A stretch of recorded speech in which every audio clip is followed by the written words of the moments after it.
game, as in game na. Kakat ko na lang yan. Oh, sige, nabila. 1, 2, 3, go. Did you had a hard time hearing me? I also had a hard time hearing myself because of all the noise.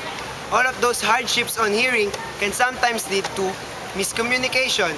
And all of those chain reactions are all being caused by one thing, which is noise pollution.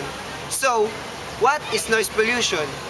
Noise pollution is excessive, displeasing human, animal, or machine-created environmental noise that disrupts the activity of or balance of a human life. In layman's term, ang ingay naman!